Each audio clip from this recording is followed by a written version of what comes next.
ഞാനൊരു കഥ പറയാം. ഒരിടത്തൊരു കുട്ടി ഉണ്ടായിരുന്നു. ഒരാൾ സ്നേഹത്തോട് സംസാരിച്ചാൽ അത് സ്നേഹമാണെന്ന് അവൾ വിശ്വസിച്ചു. അതുകൊണ്ട് തന്നെ അവളുടെ ജീവിതത്തിലേക്ക് കടന്നു വരുന്ന ഓരോരുത്തർക്കും ആ ഹൃദയത്തിലൊരു സ്ഥാനം ഉണ്ടായിരുന്നു.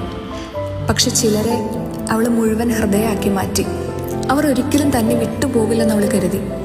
പക്ഷേ ഒരു ദിവസം അവൾ ഏറ്റവും സുരക്ഷിതമാണെന്ന് കരുതിയിരുന്ന അതേ ഇടത്തുനിന്നാണ് ആദ്യത്തെ മുറിവുണ്ടായത്. പുറത്തവൾ പഴയ പോലെ തന്നെയായിരുന്നു. പക്ഷെ രാത്രികളിൽ എല്ലാവരും ഉറങ്ങുമ്പോൾ ആ കുഞ്ഞൊറ്റയ്ക്കിരുന്ന് കരഞ്ഞു. ഞാൻ എന്ത് തെറ്റ് ചെയ്തിട്ടാ എന്നവൾ പലതവണ സ്വയം ചോദിച്ചു. കാലം കടന്നുപോയി. ആ മുറിവ് ഉണങ്ങി തുടങ്ങുന്നതിന് മുൻപേ വീണ്ടും ഒരു കൈ അവളുടെ ജീവിതത്തിലേക്ക് കടന്നു വന്നു.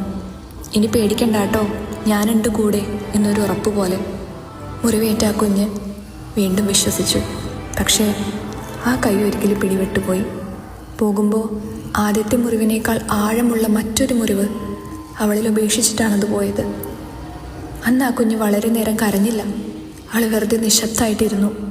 അന്നാണ് അവൾ ആദ്യമായിട്ട് മനസ്സിലാക്കിയത്, എല്ലാവരും കൂടെ ഉണ്ടാവില്ല. നമ്മളൊരാളുടെ പ്രയോറിറ്റി ആണെന്ന് കരുതുമ്പോൾ അവരുടെ ജീവിതത്തിൽ നമ്മുടെ പേര് പോലും ഇല്ലായിരിക്കാം. ആ ദിവസത്തിന് ശേഷം ആ കുഞ്ഞ് മാറി. ഒരിക്കൽ എന്നെ വിട്ടു പോകരുതേ എന്ന് കരഞ്ഞിരുന്ന ആ കുട്ടി പിന്നീട് പോണെങ്കിൽ പൊയ്ക്കോളൂ, എന്നെ ഞാൻ വിട്ടു പോകില്ലെന്ന് പറയാൻ പഠിച്ചു.